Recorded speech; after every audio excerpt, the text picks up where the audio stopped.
Selected verses for meditation on the Conquest of the Illuminating Void by Samael Aun Weor.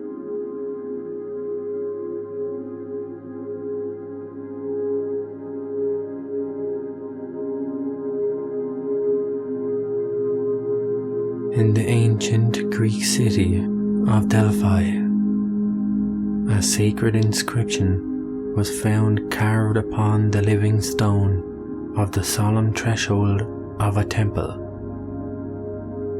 Such an inscription said the following: "Man, know thyself, and you shall know the universe and its gods."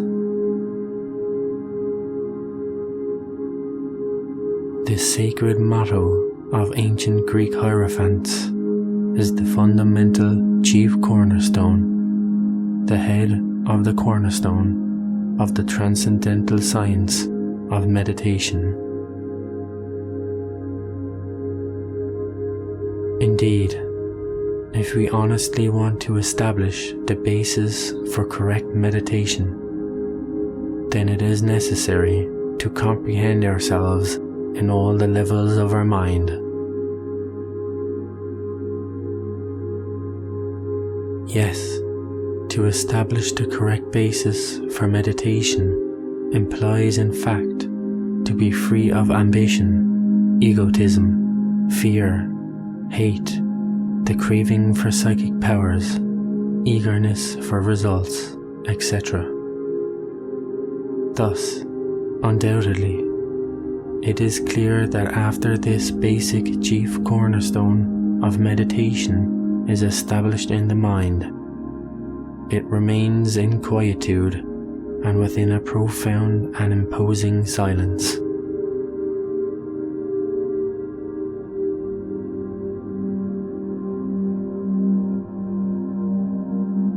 So, from a rigorously logical point of view, it is an absurdity to crave the experience of reality while lacking knowledge of ourselves.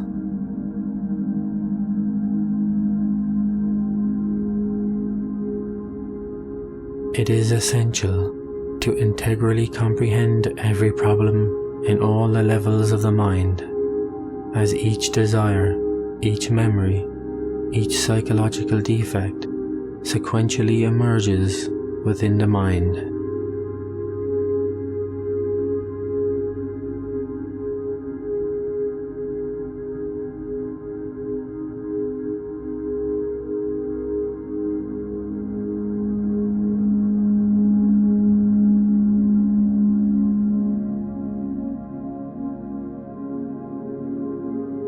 By all means, it is clear that during the practice of meditation, on the screen of our mind passes the sinister procession of all types of desires, all kinds of passions, old resentments, hatred, all the psychological defects which characterizes us, as well as all of our happy and sad moments, countless memories, and multiple impulses that come both from the outside world and the interior world.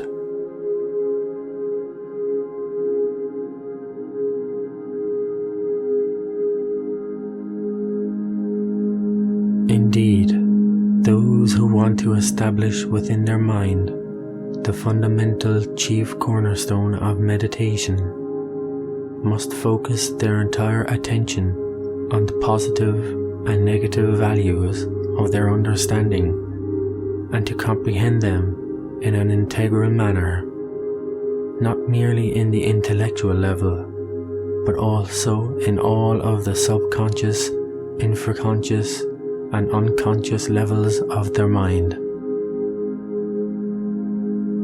We must never forget that the mind has many levels. Thus, the in-depth study of all of our psychological values signifies, in fact, the knowledge of ourselves.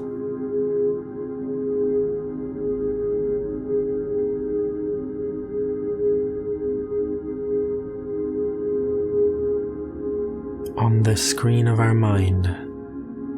Any motion picture has a beginning and an end. Thus, when the parade of forms, desires, passions, ambitions, memories, etc. ends, then the mind becomes quiet and in a profound silence. It remains empty of all kinds of thoughts.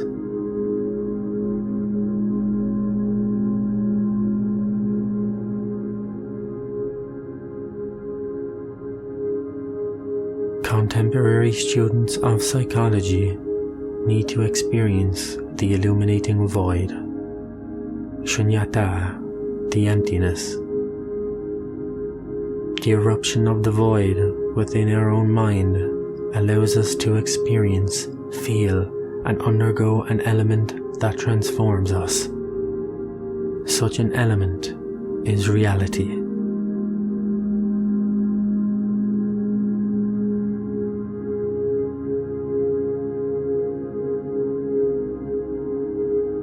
Let us distinguish between a mind that is quiet and a mind that has been violently quieted.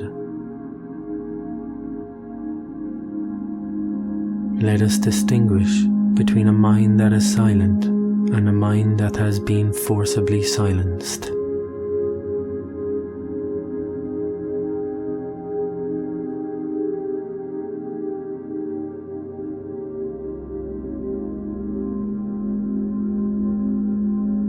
We must comprehend under the light of logical deduction that when the mind is violently quieted, deep down and in other levels it is not quiet. There, the mind struggles to become free from those shackles. Yes, from the analytical point of view, we have to comprehend that when the mind is forcibly silenced, deep down it is not silent. Instead, it is screaming with a terrible desperation.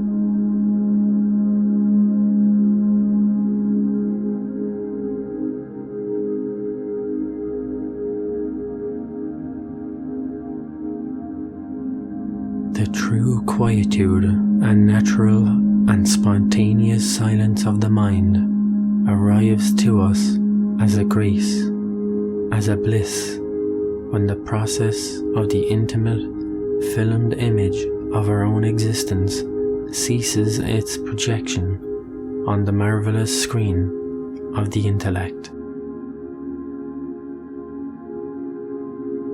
Thus, only when the mind is naturally and spontaneously quiet, only when the mind is in a delectable silence, does the eruption of the illuminating void occur.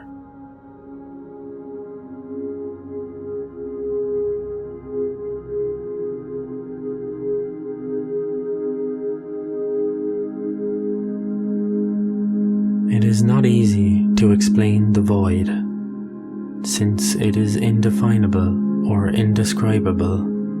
Any concept that we may utter about it will fail on the principal point.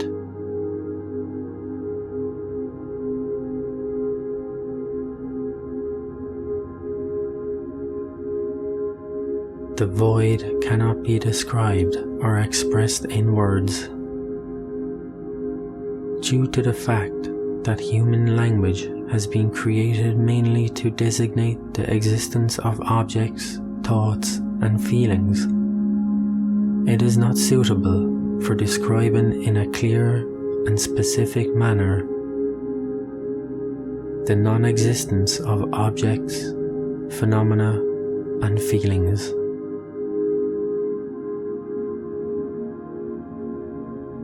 Therefore, any attempt to debate about the void within the confines of a language limited by the forms of existence is indeed, and beyond any doubt, a foolish and absolutely incorrect enterprise.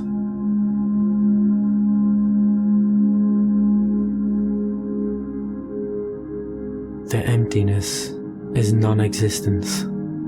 Therefore, existence is not the void.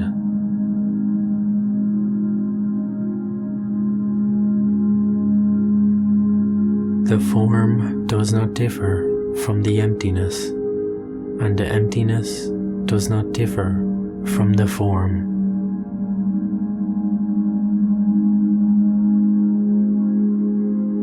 The form is emptiness, and the emptiness is form. It is due to emptiness that things exist.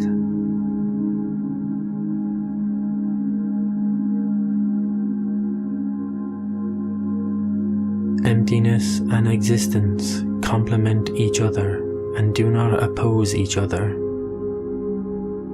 Emptiness and existence merge and embrace each other.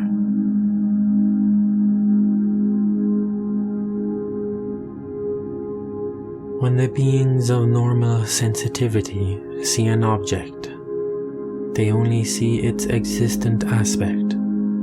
They do not see its empty or void aspect.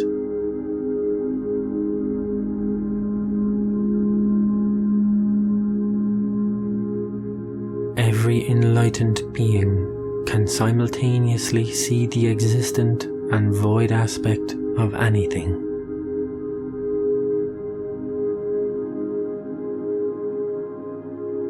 Emptiness is simply a term that denotes the non-substantial and the non-personal nature of all beings, and it is a sign that indicates the state of absolute detachment and liberty.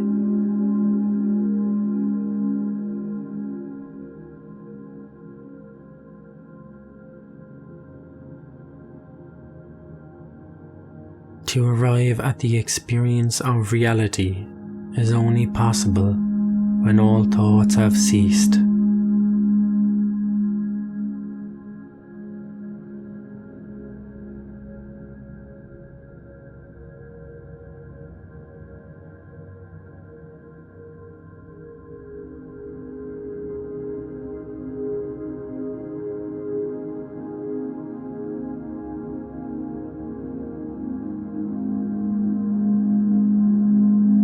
The eruption of the void allows us to experience the bright light of pure reality.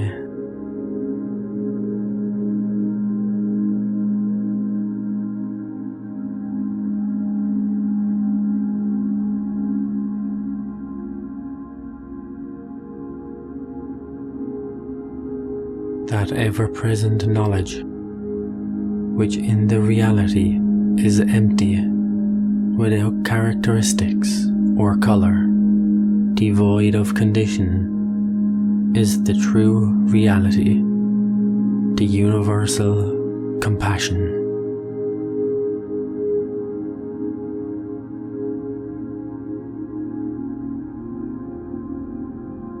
Your intelligence, whose true nature is the void, which must not be seen as a void of nothingness, but as that very intelligence without shackles, brilliant, universal, and happy, is cognizance, the Buddha, universally wise.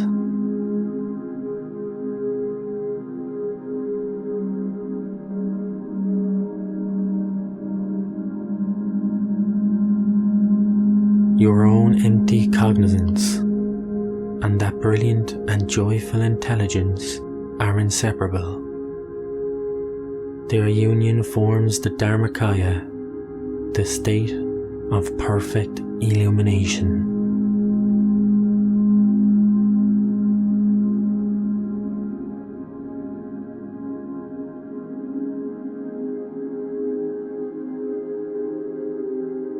Your own brilliant cognizance, empty and inseparable from the great body of splendor, has neither birth nor death.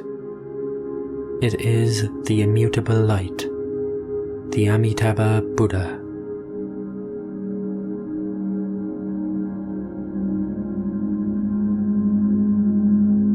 This knowledge is enough to recognize the emptiness of your own intelligence as the Buddhic state, and to consider it as your own cognizance is to continue within the divine spirit of Buddha.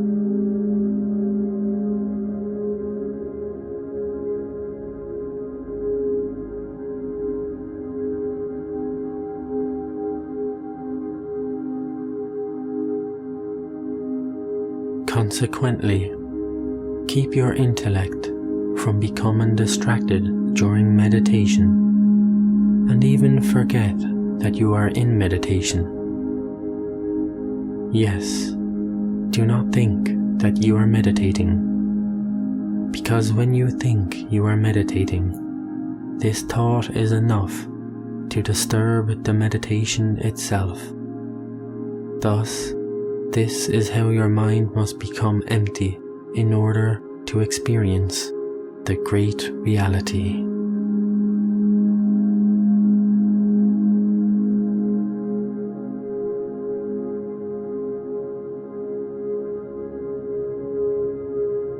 Only in the absence of the ego can we directly experience illuminating emptiness.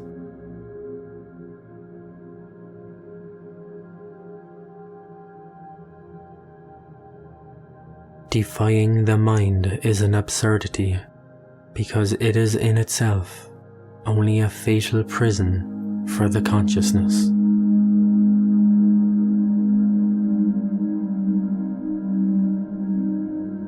To assert that the mind is Buddha, to say that it is the Tao, is nonsensical, because the intellect is only a jail for the consciousness.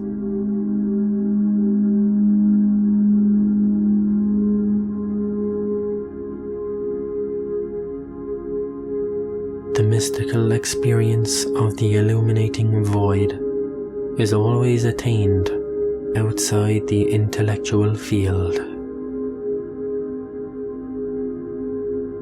Buddhist illumination is never achieved by developing mental power, nor by defying reasoning.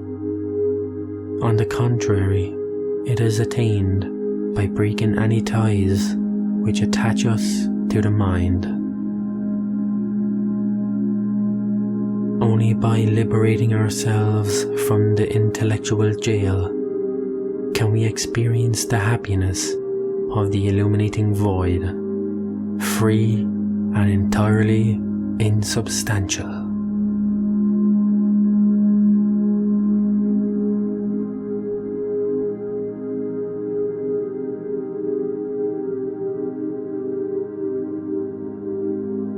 Emptiness is simply a clear and precise Buddhist term which denotes the insubstantial and impersonal nature of beings, and an indication of the state of absolute detachment and freedom outside of time and beyond the mind.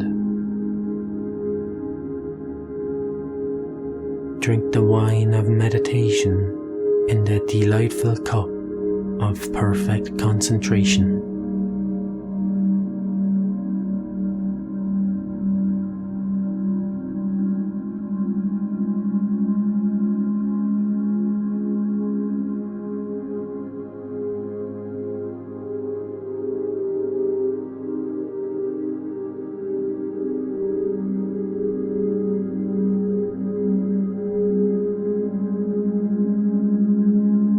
A lot has been said about the illuminating void.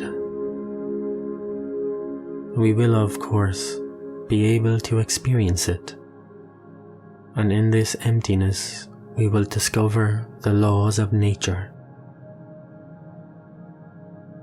We can see these laws not in the way we normally see them, but the way they really are.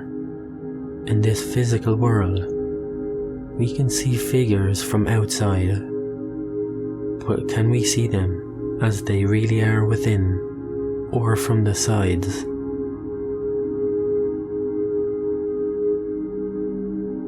In the illuminating void, we can know the truth as it really is, and not the way it appears to us. We can experience the truth of an ant, a world, a sun, a comet, etc.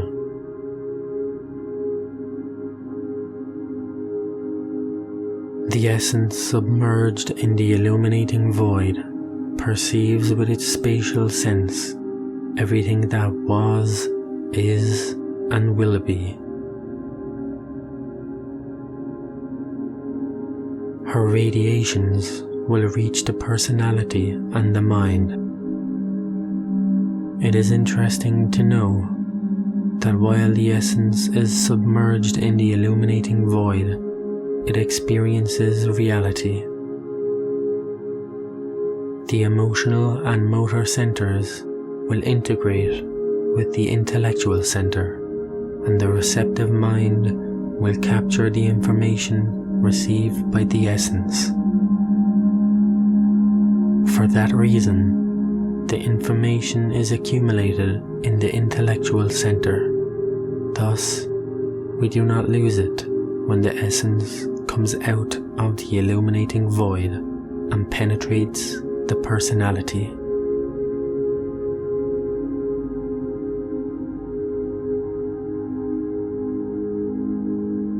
It has been said that to obtain emptiness, we need a suction pump. We have that pump in the spine, in the channels Ida and Pingala, used by the creative energy to reach the brain. Also, it has been said that we need a dynamo. We have one in our brain and willpower. It is obvious that we also need a generator. Fortunately, this is the procreative organs.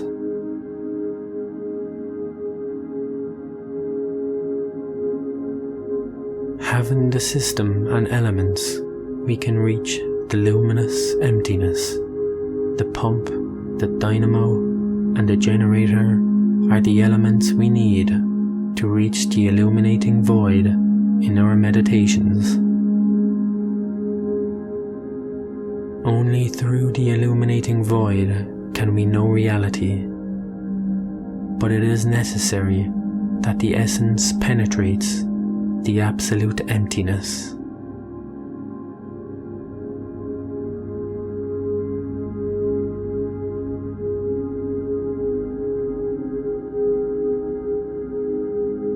In the old texts, they talk a lot about the holy Oki-Danok, omnipresent, omnipenetrating, and omniscient. He comes from the sacred absolute Sun.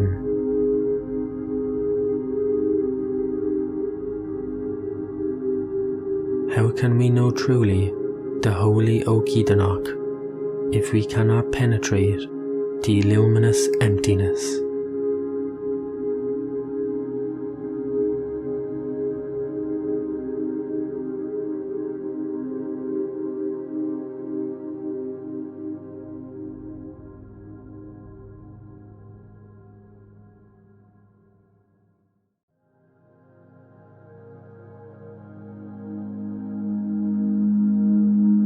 It is well known that the holy Oki-Danok is within the illuminating void. It is one with the great emptiness.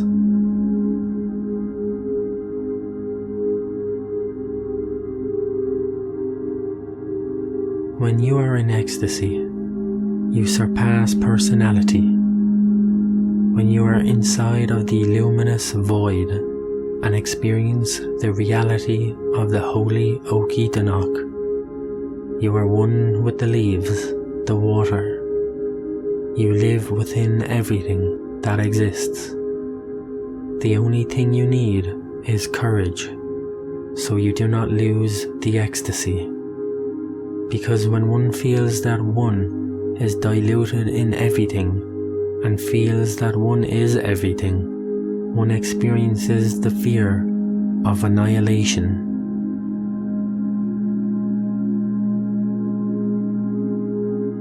one thinks, where am I? Why am I everywhere? Reasoning comes and one can lose the ecstasy, returning to the trap again, enclosed again by the personality. But if one has courage, one does not lose his ecstasy. At this moment, one is like a drop that is submerged in the ocean. But one has to realize that the ocean is submerged in the drop as well. You will feel you are a bird flying, a deep forest, a petal of a flower, the children who play with the butterfly, an elephant, etc. This situation brings terror, and you can fail in your meditation.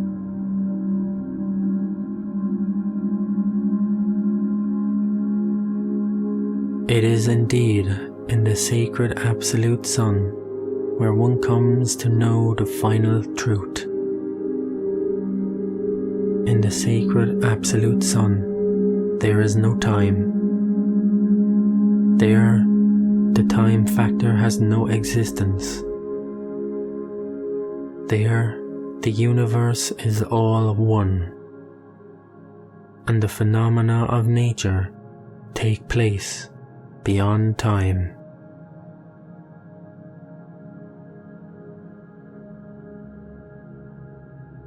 In the sacred absolute sun, we can live in an instant eternity. There, one lives beyond good and evil, transformed into radiant creatures.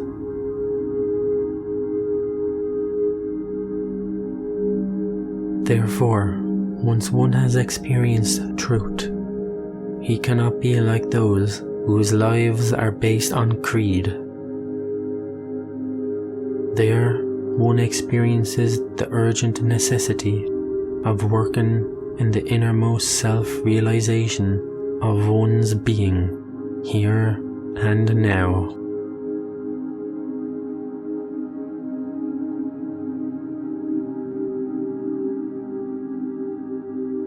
It is one thing to experience or to truly live the illuminating void, and another is to achieve innermost self-realization. Because of this, we need to know how to meditate, to learn to meditate. It is urgent to understand meditation.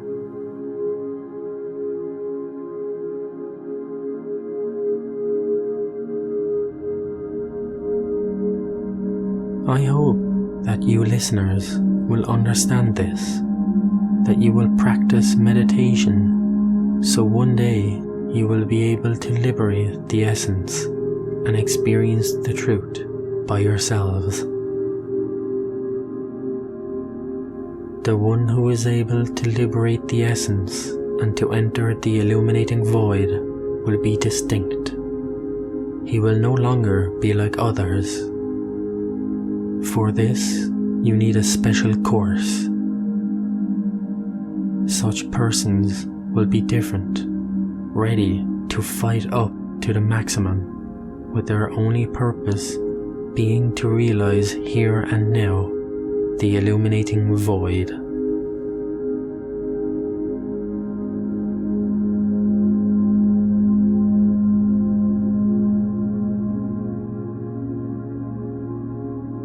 In the Orient, when a disciple reaches these marvelous experiences by experiencing the truth and comes to tell his guru, the guru strikes him hard with his hands. It is clear that if the disciple has not ordered his mind, then he will react against the guru, will he not? However, these disciples are already well trained. Gurus do this to equilibrate the values and to test the disciple, to see how he is progressing in the elimination of his defects. I hope that all of you have understood deeply what the science of meditation really is. I hope that you will practice intensively in your homes and in places of meditation. Inverential peace.